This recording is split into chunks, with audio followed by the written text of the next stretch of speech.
Yo, what's up guys? Welcome to my YouTube channel. For today's vlog natin, eto tayo ngayon kay Sir Loy Manabat. Ayan, karatapos ng PFT natin, dumiretso na tayo dito. Matagal-tagal na rin tayong hindi nakapasyal dito sa farm ni Sir Loy Manabat. So mga katakam, meron na po nagpunta dito na buyer, na subscriber natin, taga Laguna. Ayan, pipick upin na po yung mga bisiro natin, pero meron pa naman pong mga pang out dito na natira. So tara, samahan nyo ako at ipasisilip natin sa inyo. Tara guys. So ayan, umakyat tayo. Ipasilip natin yung mga alaga ngayon na natitira ni Sir Loy Manabat. Ito yung kanyang bulugan. Ayan.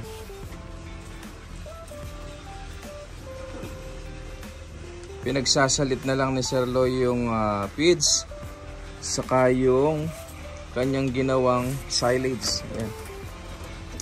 Ito Sir J. Loreto. Shout out nga pala kay Sir J. Loreto ng Laguna. Ayan po yung nakakuha ng ating mga pang-out dito kay Sir Loy Manabat. Ayan, shout out po sa inyo. Video mo para makita niya. Ito po, bibidyohan ko po para makita nyo yung inyong naipa-reserve na mga alagaing kambing galing dito sa farm ni Sir Loy Manabat. Ito ay mga Anglo-Nubian. Sir Loy, alin ba yung nakuha nyo dyan ito? Yan, bulugan na yan. Itong bulugan na to. Tsaka yung mga babaeng bisero. Ayan, sayang mga katakam. Ito, naunahan na tayo ni Sir J. Ayan, nung pagkaka-post pa lang natin, nung last video natin, ay dali-daling pumunta ka agad yung mag-asawa na sila Sir J. Galing pa ng Laguna. Ayan, shout out po sa inyo. Ito, napakagandang panimula nitong kulay itim natin na ito. Paanak din natin to, Sir Loy, di ba? Oo. Tapos alin pa yung nakuha niya? Itong dalawang anak na yan? Dalawang babae yan. Dalawang babae. Ito. 6 na babae yung nakuha niyo. Bulugan. So 6 na babae daw po, saka isang bulugan ang nakuha ni Sir J. Ayan, napakaganda nung nakuha niya. Ito mga dumalaginding. Ito, dalawang babae. Sayang din yung inabutan, no? Ayan, napakagandang panimula nito. Ano sabi ni Sir J, Sir Loy? Marso kukuhanin niya. Marami na ba siyang alaga o ngayon pa lang din mag-umpisa? Umpisa pa lang yata. Ayun. So, ngayon pa lang pala mag-uumpisa si Sir J. Dahil nakita niya na talagang mura ang bentahan ni Sir Loy Manabat. Hindi lang basta-basta mura. Quality pa. Ayan, nakita nyo naman po. Ito oh. Ito yung mapupuntang barako kay Sir J. At itong mga dalawang babae na to. Tapos itong dalawa na yan, kanya rin yan? Babae lang. Yung babae lang, kinuha niya rito. Ayan, brown. Tapos Saka ito, dumalaga. Itong dumalaga. Buntis na. Ito, buntis na. Nakuha na rin po ni Sir J ito. Sir J. Ayun, kasama po pala ito. Ang ganda. Alin ba ang tatay nito? Parang yung silver ang tatay nito, sir, no? Silver yung itim. Oo, yung itim na silver yung tenga. Ayan, oh, ang ganda. Yan ang mga magandang gawing inahin. Gusto na sa edad. May taon na po ito? Oo, 1 year. Ayun, 1 year na po. Tama, So, isang tip mga katakam sa mga nag-uumpisa, kung kayo ay mag-aalaga at gagawa ng inahin, so kailangan 1 year. Yan ang magandang gawing inahin. At least 1 year. Minimum 1 year old yung ating dumalaga. Para na sa ganun, pagka nabuntis ito ng anak, ito yung mga magandang mag-alaga sa kanilang mga anak. Kasi pagka ang bata ay nakasta, yung mga 6 months, 7 months, pag nanganak dyan, hindi marunong magpadede, hindi marunong mag-aruga ng kanilang mga anak. So napapabayaan at sayang lang, mamamatay kung kayo ay hindi pa marunong. Dapat doon, kung hindi marunong magpadede, dapat padedehin nyo kaagad. Makikita nyo naman yan kung hindi marunong magpadede. Parang kinakagat-kagat niya, inaawat niya kaagad. So ayan mga katakam, ito yung nakuha ni Sir J na isa. Tapos meron pa rito brown na babae. Ayan. Saka ito Napakaganda naman ng pinili ni Sir J talaga. Mga quality yung nakuha ni Sir J. So, bali ang available na lang natin, Sir Loy, yung mga lalaki. Babae, tsaka yung lalaki niyan. Ito. Ito pong dalawa na to, hindi pa nakuha. Hindi. Babae, kinuha na ni Sir J. Kinuha na ni Sir J itong babae. So, ang available po natin itong silver. Tama po. Nabulugan. Sir Loy, kung kukuhanin ng ating mga subscriber to, magkano natin ibibigay? Sa edad niyan, pwedeng 15 yan. 15,000 pesos po ito. Pure breed Anglo-Nubian po. Baka po makursunada nyo. Ayan o. Pure silver. Silver. Pure silver ang kanyang kulay. Ayan. Anglo-Nubian. Pang out na po ito. Ano Sir Loy? Pwede na yan. Pwede na po. May ilang buwan na po ba ito? Mag 4 months na. Ayun. Tama-tama po. Pwede na pong pang out ito. Inuulit ko po sa halagang 15,000 po. Meron na kayong panimulang magandang bulugan. Ayan o, silver. Tingnan nyo po yung kanyang kulay. Napakaganda. Ayan, silver ang tenga, silver ang katawan. Ayan. Ayan po yung kanyang nanay. Oh. Ang bulugan nito, Sir Loy, sino? Ito na. Ayun po. O, pakita natin yung bulugan. Ito po. Silver din ang tainga ng kanyang tatay. Ayan, isang napakalaki, isang dambuhalang Anglo-Nubian. Ayan yung tatay.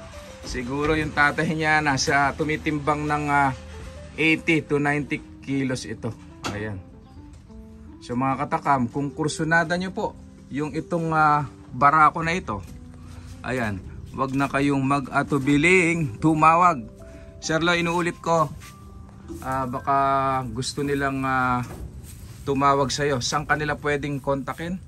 0935 0935 901 901 2019. Ayan po yung kanyang cellphone number. Tumawag or mag-text lang po kayo sa number na yan.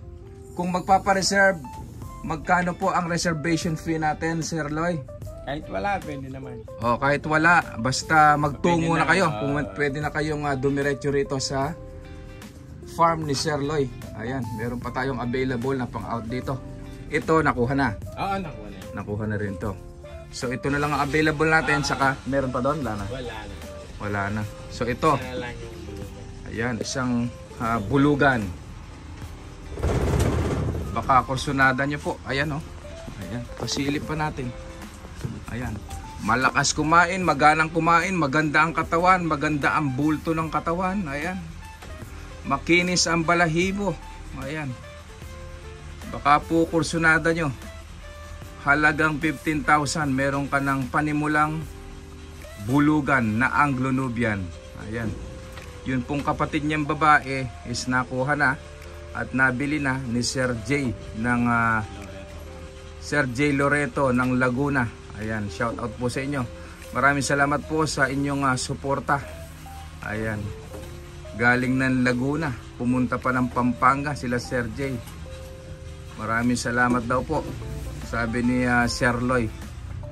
Ayan. Huwag kayong mag-alala at nasa mabuting kamay ang inyong mga kambing.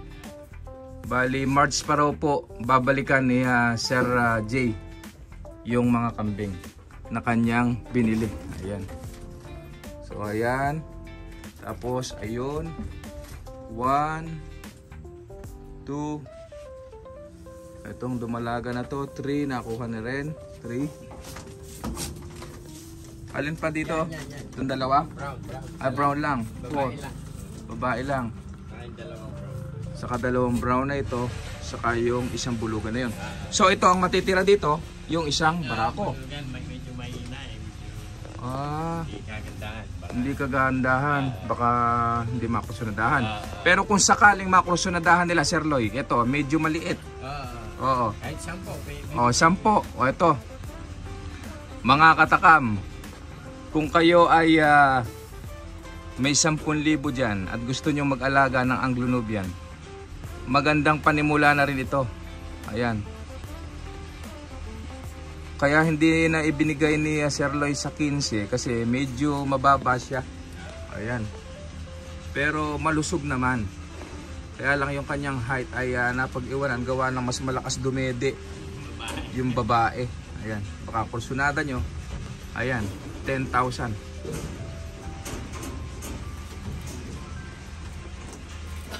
Kasalukuyang pinapakain ni Sir Loy ng feeds. Ayan. Sir, itong mga natira na to, ano nang gagawin mo dyan? Yung mga feeds na natira natin. Ay, ubusin yan. Ubusin yan. Oo. Nahihiya lang yan. Dahil medyo matagal-tagal bago nakabalik si Kuya Tips dito. Nahihiya sa atin yung ating mga alagang kambing. So ayan, pinapakain to. Ito, konti na lang. So pinagsasalit-salit mo, Sir Loy, ng ano? Ng feeds saka ng silage. Ano? Meron ka pa ba stock ng silage yan? Naubusan tayo. Naubusan na. So, magtatanim ulit at mag-iipon na naman tayo ng gagawing silage para pag sapit ng tag-ulan na naman, meron na naman tayong ipapakain sa ating mga alaga. So, ganun lang. Yun ang isa sa purpose ng pagsa-silage para pag dating pagsapit ng tag-ulan ay meron pa rin tayong maipapakain sa kanilang masustansyang mga damo gaya ng napier at siyempre itong mais. Ayun, ang ganda ng mais.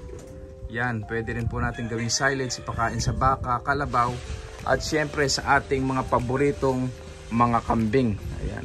Dito nag-focus si Sir Loy ngayon. At meron din tayong mga tupa. Meron na bang ilang piraso ang tupa natin, Sir Loy? Actually, 15 na lang ngayon. 15 na lang. Tayo. Nakabenta. Mga taga saan naman yung mga nakakuha nung pangkatay lang dito. Pangkatay. Mas mura ba, Sir Loy, ang ang tupa? Hindi naman. Pares lang. Pares lang. Oo. So 'yon. Mga katakam, baka kursunada nyo yung ibang natira pa rito ni Sir Loy. Ibinigay ko na nga kanina yung number. Pwede kayong tumawag at ipa-reserve nyo na. Ayan. Basta puntahan nyo po rito. So magpapaalam na kami, hanggang dito na lang. Para sa mga bago pa lang sa akin channel, na-miss ko kayo mga katakam, i-click nyo na lang ang notification bell at i-share sa ating mga kapamilya, kabarkada. Ayan, yung ating channel. At meron pa nga pala tayong ipaparapol. Baka gusto nyo sumali, ipapakita ko sa inyo sa susunod na video natin. Maraming salamat po. Happy farming everyone. Thank you.